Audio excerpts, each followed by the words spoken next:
pretty good day Monday for the Washington football team, Chris.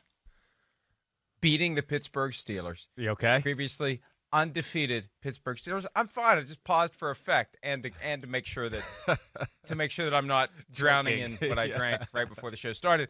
But Washington not only won the game, but came back from down 14-0. The 38th time this year a team has come from 10 or more points behind to win an NFL game. That is a record through 13 weeks with one Week 13 game still to play. Impressive, resilient, gritty, tough. I don't want to criticize the Steelers as much as I want to praise the Washington football team for doing what no one thought they would be able to do. And it would be very easy to just fold the tents down 14-0. And it just, hey, it's not our day. But they kept coming. They kept coming.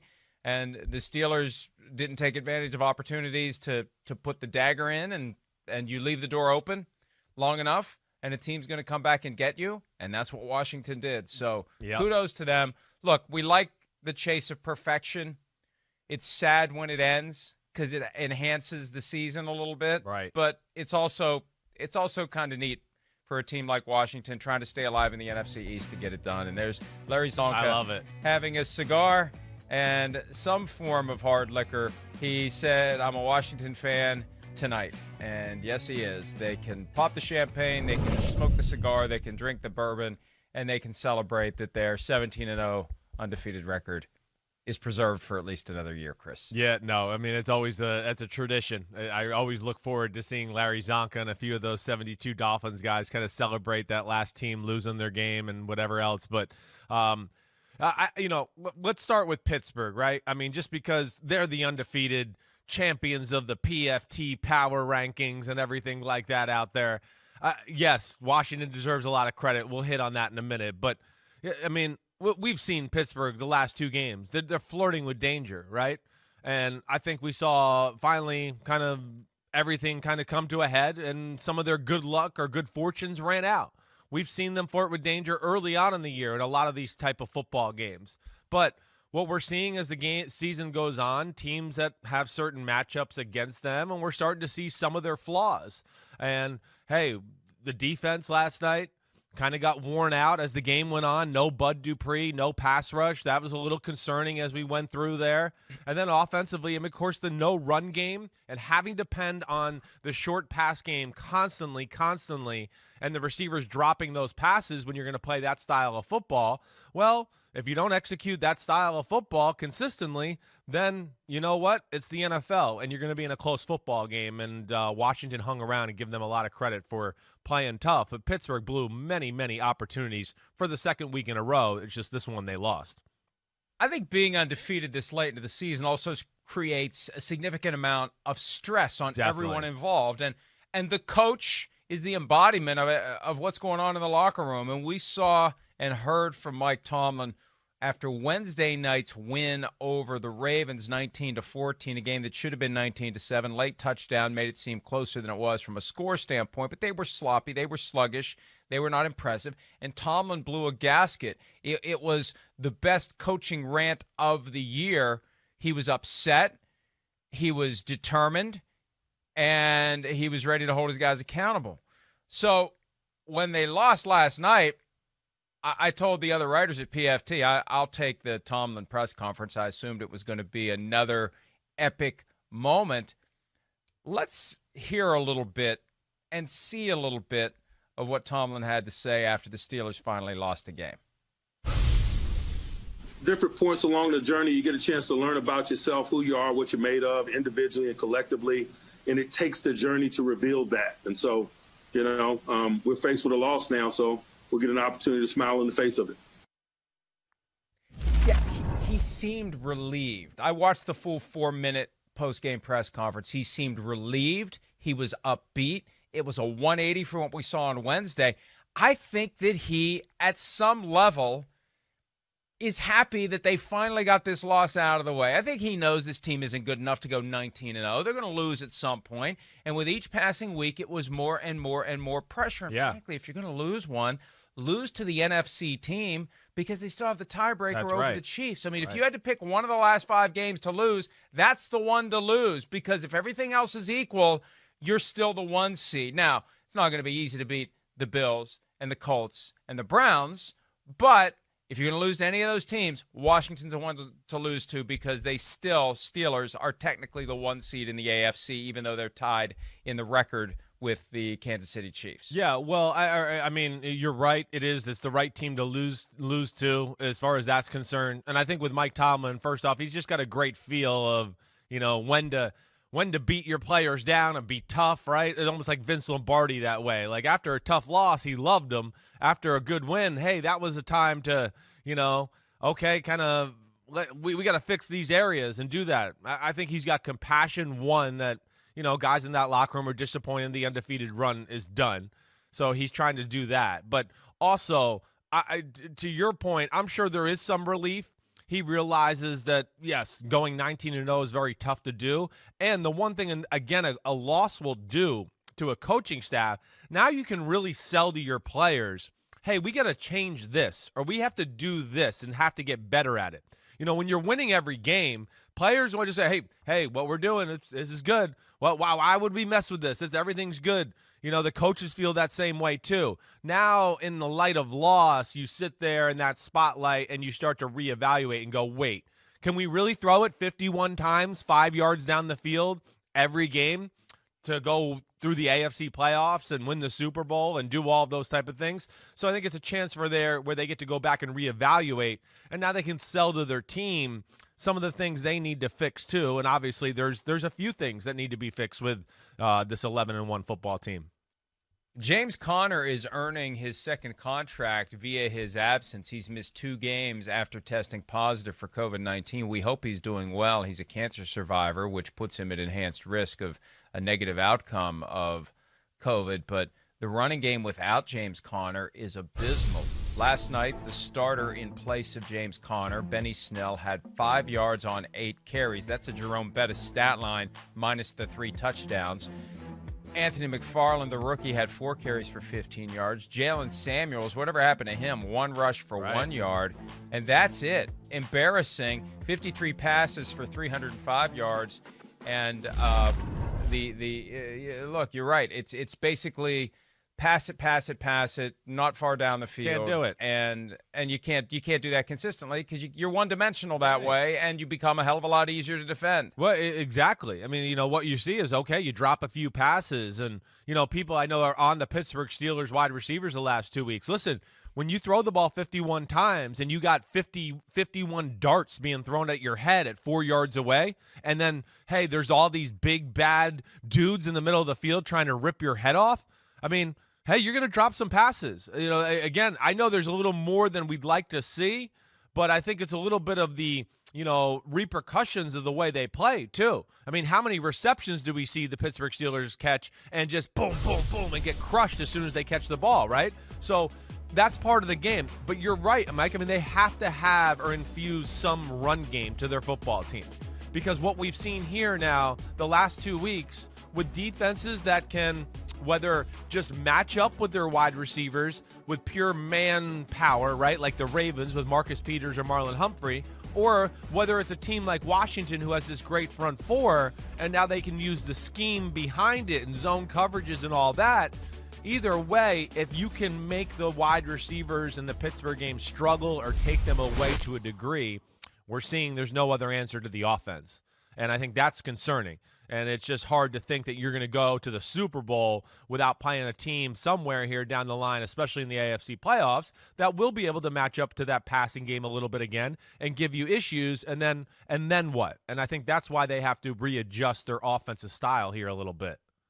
And when that's all you're doing, it develops a rhythm that becomes easier for the defense to adapt to. Like you're saying, short pass, it's going to be there.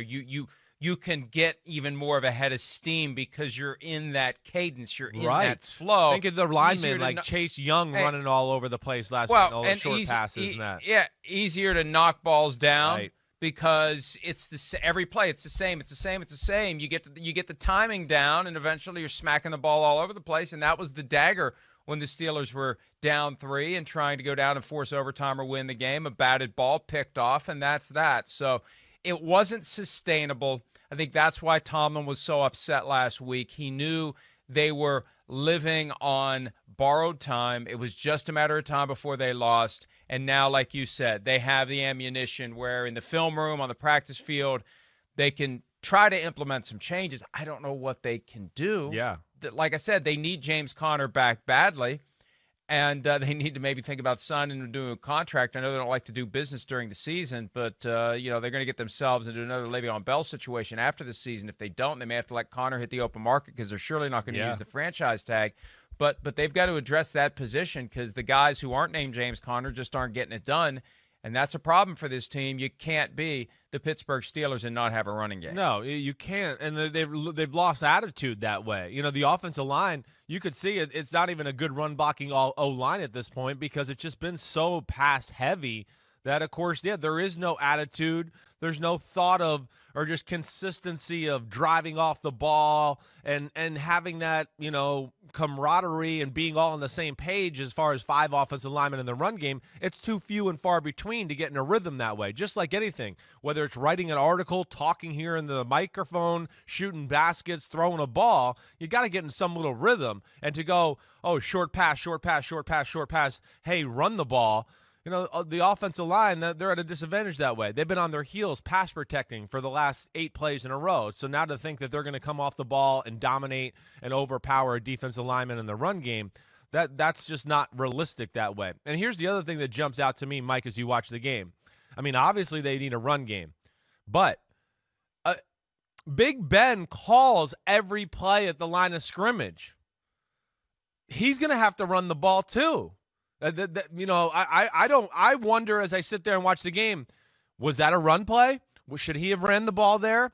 That looked like he had he could have ran the ball there, and he threw to it like, hey, if they blitz this guy, throw it here. Or if the guy's off coverage, throw it there. So I think Big Ben is part of this solution too, to where he can't be so pass happy when he's back there orchestrating the offense as well. Let me just say this, and this is with all due respect to Ben Roethlisberger. He's had a Hall of Fame career. He deserves to get into Canton with his 2 Super Bowl wins. It was the Super Bowl loss, though, that created so much chatter about an effort that was maybe too aggressive to try to showcase him and make him the MVP of the Super Bowl because he wasn't the MVP of either of the 2 Super Bowls he won. And, Chris, I can't help but wonder if what you're saying is accurate, and I have no reason to doubt it, that he's possibly changing plays at the line of scrimmage, runs into passes. We've had this narrative that pops up from time to time all year long. Why isn't Ben Roethlisberger one of the MVP candidates? Why isn't and could it be and why isn't he the comeback player of the year? Why is it Alex? There's always been that attitude that Ben doesn't get the respect he deserves, and he's the guy who is ultimately the one who's not getting the respect.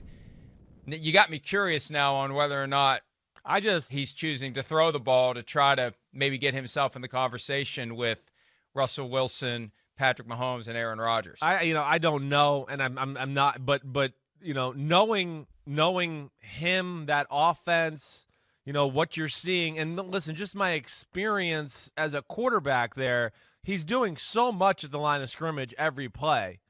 I feel like there was a handful of plays last night that I thought were, hey, you should have gave the ball to Benny Snell, but you threw the ball. You had a little bit of an RPO option. And, hey, listen, as I always say, if you give the quarterback too many RPOs, he's going to throw the ball. He's always going to justify to the coach, oh, hey, I had Chase Claypool one-on-one, or, hey, I had Juju Smith-Schuster one-on-one. He'll always justify that. So that's sometimes where you got to take it out of his hands. And I just have a hard time believing, is Mike Tomlin, as much as he loves Big Ben and knows how awesome he is, that he would want to sit there and have offensive coordinator Randy Finch going, hey, let's throw it 52 times today. Let's do that with our defense and everything like that. That just doesn't, I don't know. Maybe I'm wrong. It just doesn't look that way, and it doesn't make sense to me knowing Mike Tomlin as a person either. And I feel like, yes, the run game gets overridden a little bit because Big Ben's just going to check to a pass. when you have a quarterback with a big personality, you have to have people on the coaching staff who know how to deal with him and point him in the right direction. And I really do believe at some level there's an element of this, what about me? What about me? Why am I always hearing about Mahomes and Rodgers? I've got 2 Super Bowl wins. Look at my career stats. Why aren't they talking about my career stats? Why aren't they talking about this? Why aren't they talking about that? It's human nature, I think, at some level to feel that way. Yep. And it's human nature at some level to act on it. And again, I the only reason that I even begin to thread that string of popcorn is Super Bowl 45. I've heard time and again that one of the problems was Bruce Arians, who was the offensive coordinator at the time, and Ben Roethlisberger trying to showcase Ben for the MVP. And look, they ultimately retired Arians because this is as the theory goes, he was too close to Roethlisberger, and it was counterproductive because they were joined. You have to have that symbiosis, that relationship that can rein in a quarterback who maybe wants to go out there and be the gunslinger and overdo it and throw the ball 53 times on a December late afternoon, early evening when you need to establish the run before you try to throw the ball. Yeah, I mean, listen, again, we don't know, but it just it's circumstantial evidence. It's circumstantial evidence. And it's I'm a guy, again, just my experience and just what I'm seeing is kind of, I'm thinking that. Again, we don't know. We don't know either way. Now, the other side of this, too, Mike, is, the defense.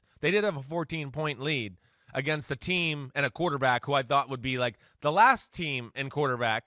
I call him Charlie Checkdown at times, and he was driving me crazy early on in the football game with lack of aggressiveness. But there you go, Alex Smith, once again. It just shows you he doesn't lose you football games. He'll let you hang around, and he waited for the right moment to kind of put his foot on the pedal and made a few plays. But, hey, the Steelers' defense, too. It's 2 weeks in a row here where, hey, we're supposed to dominate this team. Just shut them out. And, of course, they let them hang around, and slowly but surely they hang around, and it gets really dangerous in the football game.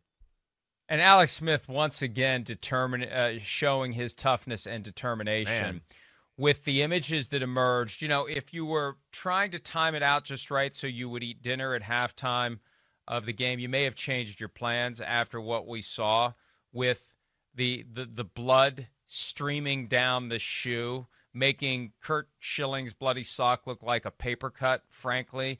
And then you could see, and it's very good that they wear burgundy socks or whatever those tights are that kept it from being as graphic as it was. But there was a moment where it reminded me of Jed Clampett shooting the ground and up came some bubbling crude. The blood was just kind of gushing from the leg. And Smith said so after the game. They just wrap it up, and he keeps going. This guy's incredible. And I guess after you deal with what you dealt with the right leg, this really is nothing. Just wrap it up and let's go. We can put stitches in it later.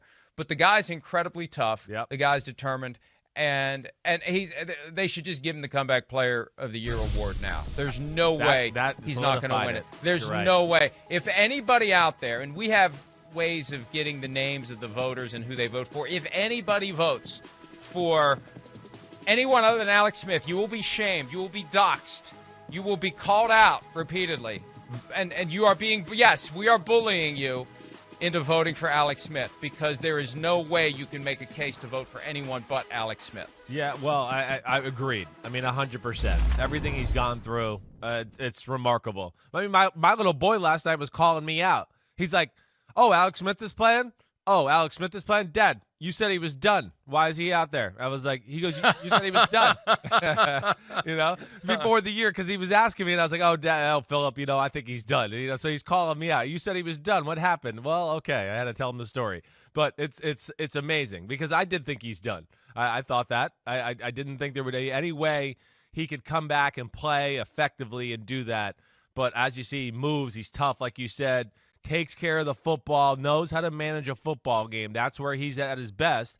And he realized his defense was hanging in there, and he didn't take any chances to ruin that. And then there they go. They wore down Pittsburgh. Pittsburgh's D died out a little bit.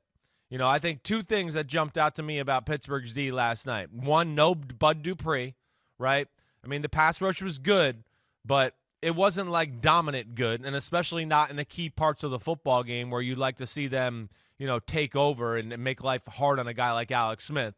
And then the other thing you see, too, because we haven't seen Pittsburgh have to play a whole lot of these teams, listen, I'm still going to question Pittsburgh coverage-wise. I am. And when they need to play man-to-man, can they play man-to-man in Pittsburgh? I don't know.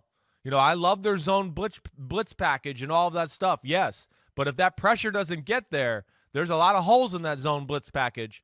And I think that's just something to watch out for. And they haven't really had to play that high-octane, we can throw the ball against man or zone and that type of quarterback all year long. They've been fortunate not to have to deal with that. But that showed to me a little bit of a problem with them last night as well. Let's hear from Ron Rivera, coach of the Washington football team, on where last night's victory ranks. It's up there. I mean, and again, in spite of some of the decisions I made today, they played their asses off. Then this really does rank up there, just because of the fact, who we beat them in Pittsburgh. The Pittsburgh Steelers. That's one of the storied franchises as well in this league. So to come in and win, that was big for our guys. I'm real proud of them. Signature victory of the season by far for the Washington football team, and they're now tied with the Giants at 5-7 for the first place position in the NFC East. The problem is they've been swept by the Giants, so they're essentially a game behind. They need to make up a game over the final 4 weeks of the season. And since they swept the Cowboys, and the Cowboys have already beaten the Giants, it probably would be useful for Washington, for Dallas to get winning and have a three-way tie, and we'd have to go and look at how the tiebreaker would work. Wouldn't that be something, though, a three-way tie where the three teams involved, one swept one of the others all the way around? But the better path for Washington is just keep winning, and hope that the Giants lose at some point, and maybe it will be Washington hosting that wild card game the opening weekend of the playoffs. At San Francisco next, Seattle, Carolina, and Philadelphia. Who's got the easier road here? I don't know. Look, whoa. I'd say it's about a wash. Wouldn't you? Yeah, I guess I maybe would give the advantage to Washington a little bit, but it's really close. I guess the fact that they get Carolina and Philadelphia, and really the only one you look at on the Giants schedule there is okay, Dallas. Those other three teams are pretty damn quality. So, I think the Giants have a little bit of the harder schedule. Yeah, I do. Yeah, boy, that Carolina game, extra meaning for Ron Rivera. They fired him last year, so he not that he doesn't have other reasons to try to win that game, but there'll be a little bit extra for him that week. Hey, kudos to the teams of the NFC East. I am holding out hope. Yeah, I love chaos. I love events that will provoke much-needed change, and they very much need to change. This whole concept of being the best of four bad teams qualifies you for a home playoff game, even if you're below 500. But I'm hoping that between Washington and the Giants, one of them will go 3-1 down the stretch and finish 8-8, at least 8-8. Maybe one of them will run the table and get to 9-7. Wouldn't that be something? That would be something. I think it's highly unlikely, but I think 7-9 may be more realistic. 8-8, man, I just can't see either one of these teams going 3-1 against that schedule they got. Either one. So I expect a team to be, one of these teams to be 7-9 below 500, but a pain in the butt to whoever comes and plays them in the first round. As we see, it's a matchup league. And the one thing that the Giants and the Washington team both have is they're big and physical up front on both sides of the ball. And anybody that's ever paid attention to football before, if you have that, then you got a chance against just about anybody. And that is something redeemable, or at least a quality thing that the Giants and football team have. A much more significant tie on the AFC ledger, because whoever wins this one gets the first week of the playoffs off the 1 seed. Mentioned before that because the Steelers lost to Washington, they have the superior conference record, which gives them the tiebreaker edge. The Chiefs lost a game in their division, which means they lost a game in their conference. But down the stretch, look, the Steelers have 3 difficult games out of their final 4. Kansas City has 2. So I could see this coming down to week 16, week 17. And right now, if I had to pick one of the two teams, I think the Chiefs are going to end up with the 1 seed. How about you? Yeah, I do too. But the next 2 weeks for the Chiefs have to play the Miami Dolphins and Brian Flores and that defense and secondary. That's going to be scary. And I don't know if there's a defense playing better in football than the Saints the next week after that. So there's some work to be done there in Kansas City where I could just, where I don't feel great about it. I think you're right. If I had a bet, I'd go with Kansas City. I would. The fact that, the Colts, the Buffalo Bills, who we're going to talk about the next segment, the way they look here as of late, I think they're going to be, of course, a very tough matchup for the Pittsburgh Steelers come Sunday night this week on NBC, so that's going to be a lot of fun. But, yeah, I would give the advantage to the Chiefs. They're the Chiefs. Yeah. They always find a way to win games that we're not sure if they are going to win or whatever, and I'm just not going to count them out when it comes to that. They just have that unintentional flair where they pull it together, whether it's in a game or whether it's in a season, just like last year, securing a bye at the very end of the road, right? They just have that way of understanding timing and making their move at the right moment, and I think they will make their move, and it does help that the Steelers are playing the Bills and the Colts and the Browns. And speaking of the Browns, Myles Garrett may be getting a little over his skis here with this one. Steelers might have opened the door, double eyeball emoji. They might have opened the door, Myles, but you're 2 games behind with 4 to play, and the Steelers have already blown the Browns out. Right. Blown them out. So let's not start thinking about maybe winning the division. Just be content with that 97% chance that the Browns will make the playoffs, and let's focus, Myles, on not having that 97 drop to 0, because that would be worse than 0-16 when it's right there and your hand is beginning to grasp it and you feel it in your fingers and it gets ripped away. So let's focus on that not happening. Concede. Go ahead and concede. We've been waiting for all sorts of concessions this month. Yeah. Go ahead and concede the AFC North to the Steelers because it's just a matter of time before it happens. Well, they're not going to do that. They're not. I mean, and especially with that schedule there, they're still looking at it like, wait. I mean, Pittsburgh could lose this week to Buffalo, maybe could lose to the Colts, right? And then there we are, Cleveland Browns and Myles Garrett. Pittsburgh's got to come to Cleveland. You got to visit us. And if you lose, you could lose the division. Yeah, I think Cleveland, after last week, probably has a whole new expectation level with the way they played at Tennessee and the way they view themselves. So I think they think they're ready for prime time, and the way that Pittsburgh's played the last 2 weeks, that's probably made them feel a little bit more comfortable with that thought. It's funny, as I was saying that, I'm thinking this clip is going to be used against me at some point down the road, potentially. So, oh well. That's something I can distract myself with over the next few weeks. Here's something you can distract yourself with on the way to break. Kudos to the Washington football team's social media folks for The Office. When Dwight had the exercise ball that was driving Jim crazy, and that becomes the undefeated season, and there go the Steelers. And it's just beautiful. Watch closely. The nameplate on Dwight Schrute's desk says Pittsburgh Steelers. Oh, see that? Well done, yes. Washington football team. Hi, I'm Mike Tirico, and thanks for watching. Make sure to hit subscribe for the latest news and highlights from NBC Sports.